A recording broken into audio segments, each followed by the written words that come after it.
आज आप लोग सामने लेकर आए हैं वायरस से लड़ने के धमाकेदार तरीके। इस वीडियो में आप लोगों को वायरस के प्रकोप से बचने के कुछ तरीकों पर चर्चा होगी, जिसको आप लोग जानेंगे। क्या आप लोगों को पता है कि विषाणु का फैलाव जब होता है तो कितनी तेजी से? इनका फैलाव बहुत ही तेजी से होता है। ज़्यादा से ज़्यादा लोग इसकी दहशत में आ जाते हैं और हम आप अपने परिवार की सुरक्षा को लेकर परेशान रहते हैं। हम कैसे सुरक्षित रहें, हमारा परिवार इस विपदा में कैसे बचेगा, ये आपके जहन में प्रश्न घूमने लगता है। इसी के निदान का प्रयास हम कर रहे हैं, जिसकी जानकारी जिससे हम बच सकते हैं कुछ बचाव करके, और अपने लोगों को भी इस त्रासदी से बचाएंगे।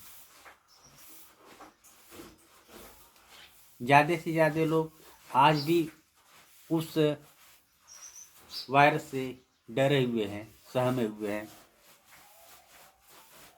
उनके दिलो दिमाग में यह भय छाई हुई है। जो 2019-20 में कोरोना का काल आया था, वह आज भी लोगों के दिमागों पर छाया हुआ है, डरे हुए हैं। लेकिन डरने की बात नहीं है। इसमें कुछ तरीके आपको बताएंगे, जिसको आप करते हैं आप अपने परिवार के साथ सुरक्षित रह सकते हैं। क्योंकि मूल चीज़ ये होती है कि आप अगर अपने शरीर पे अपनी इम्यूनिटी को बढ़ाते हैं और समय समय पे इससे संबंधित जो भी डॉक्टरी सलाह होती है उसको लेते हैं, और सरकारें जो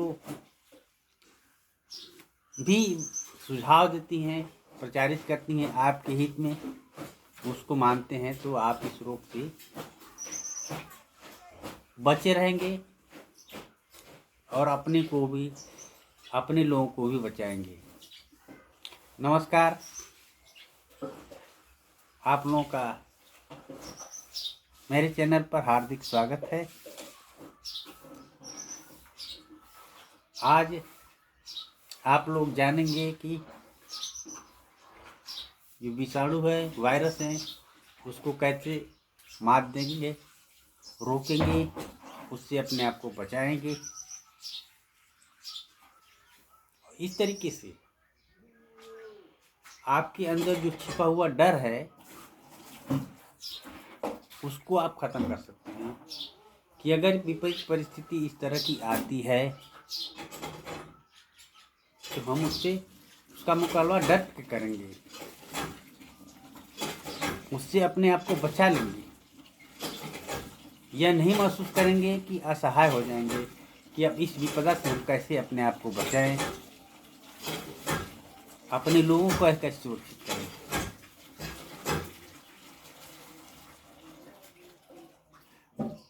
हम लोग उस दौर को, जो कोरोना का दौर आया था, इसके पहले भी समय समय पे आए थे, वह आज भी हमारे आपके दिमाग में छाया हुआ है। हम लोगों ने बहुत नज़दीक से देखा है कोरोना के दहशत से, और कोरोना से जो लोग मरे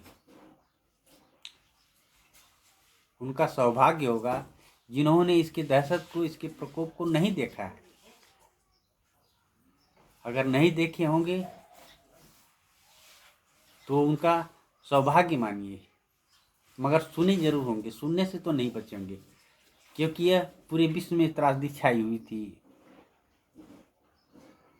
बच्चा बच्चा इससे परिचित हो गया था।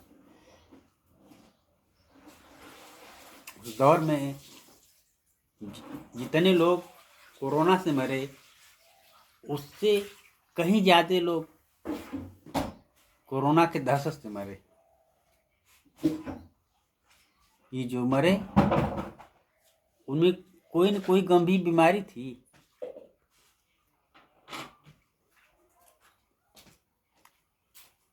जैसे हार्ट की समस्या रही हो, ब्लड प्रेशर की समस्या,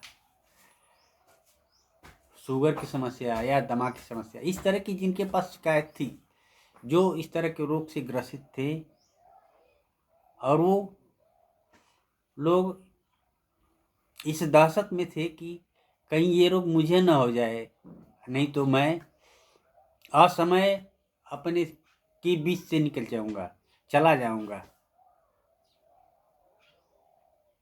ये उनके दिलो दिमाग में दहशत तो थी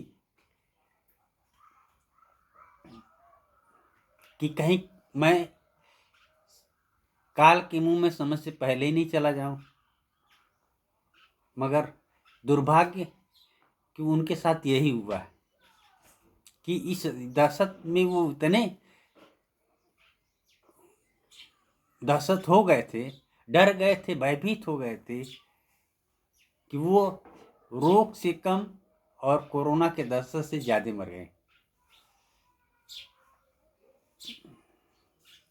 बहुत ही कम घर उस समय रहा होगा जो इस कोरोना के प्रकोप से पीड़ित न रहा हो। गांव देहात की तो बात ही छोड़िए, शहर क्षेत्र में भी यह बहुत तेजी से फैल रहा था, जहां लोग ज्यादा से ज्यादा जागरूक होते स्वास्थ्य के प्रति, बच बचाव के प्रति, कैसे रहा जाए उसके प्रति। फिर भी ये लोग किसी न किसी रूप में उसके आगोश में आ ही गए थे, उसके प्रकोप से पीड़ित हो गए थे। इस तरह से यह एक उस दौर की राष्ट्रीय समस्या बन गई थी। सरकार को मजबूरन लॉकडाउन लगाना पड़ा।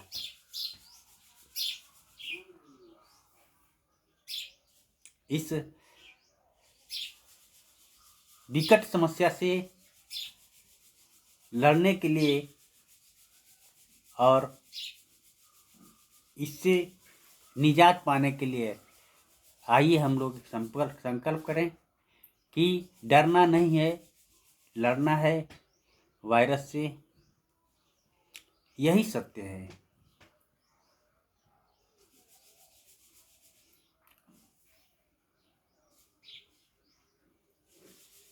हमें डर को दबाना भी नहीं है, नहीं इसे छिपाना है। जो हमारे अंदर डर छिपी हुई है, दबी हुई, उसको दबाना या छिपाना नहीं है, इसको बल्कि समूल नष्ट करना है। जो संक्रामक रोगों से, वायरस से पैदा हुई है, वायरस बहुत ही खतरनाक रोग होते हैं और इनसे जो पीड़ित होते हैं उनका बचना नामुमकिन होता है। इस डर को हमें समूल नष्ट करना है, खत्म करना है। यही डर हमारा आपका दुश्मन है। आप लोगों के जीवन पे और स्वास्थ्य दोनों पे इसका खतरा है और इसका खतरनाक प्रभाव पड़ता भी है। खत्म करना है वायरस को, जो मानवता का सबसे बड़ा शत्रु है। आप लोगों ने इसके जीवंत प्रभाव को देखा है, जीवंत रूप में इसके दुष्प्रभाव को झेला है।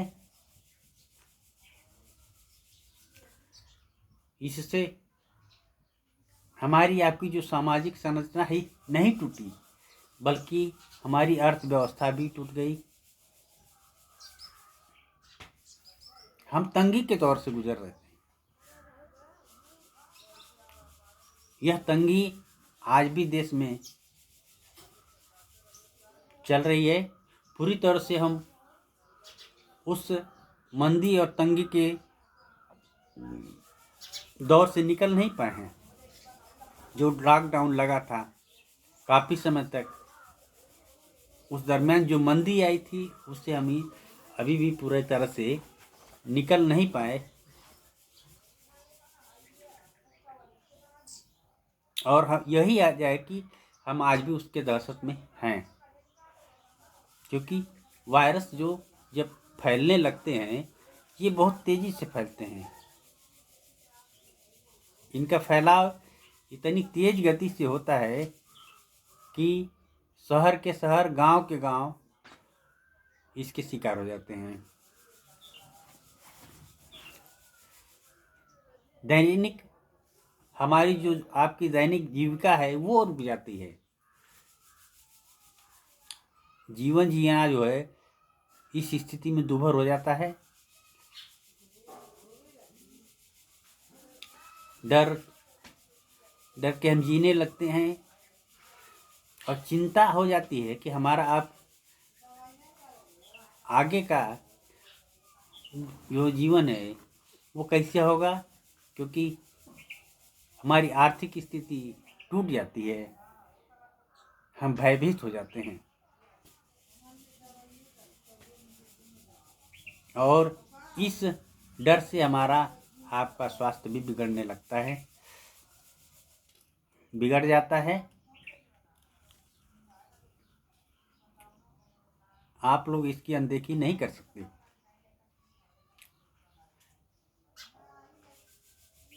व्यक्ति को केवल इससे प्रभावित नहीं होते,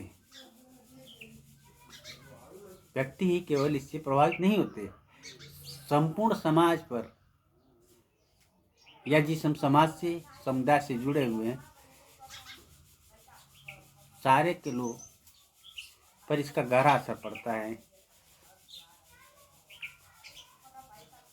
आप इसके प्रभाव को हर जगह देख सकते हैं, पा जाएंगे अगर आप जानने की नीयत से, समझने की नीयत से निकलते हैं, महसूस करना, जांच करने की नीयत से। तो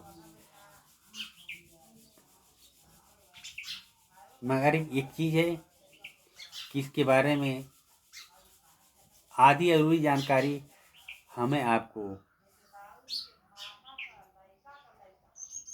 दिक्कत दे सकती है।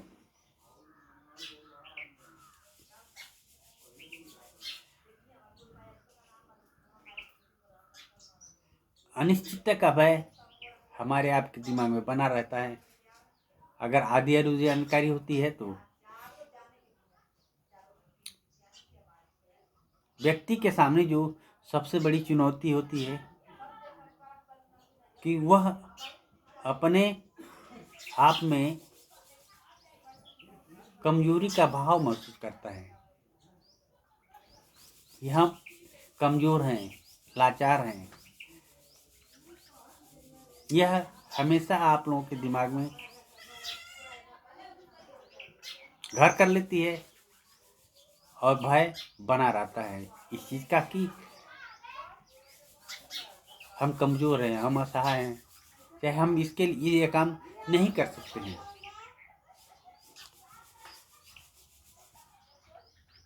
अंततः इस निर्णय पे पहुंचते हैं कि जो भाग्य में लिखा होगा वो होगा। यह आपकी गलत सोच है।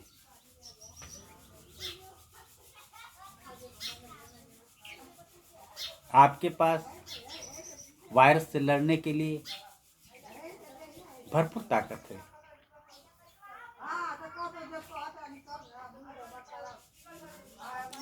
आपको अपने जो हैं उनको बचाने के लिए, अगर सगे संबंधियों को बचाने के लिए अपनी इस ताकत पे विश्वास करना होगा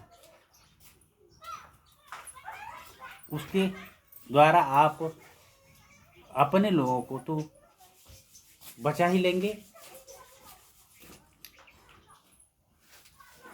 इसी कड़ी में हम बचाव के तरीके के रूप में बताने जा रहे हैं कि हमें क्या करना चाहिए। इस कोरोना के शत्रु से जो बहुत ही छोटे होते हैं,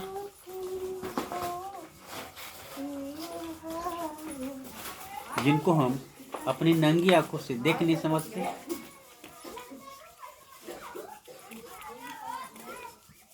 उसके बचने के लिए, उससे लड़ने के लिए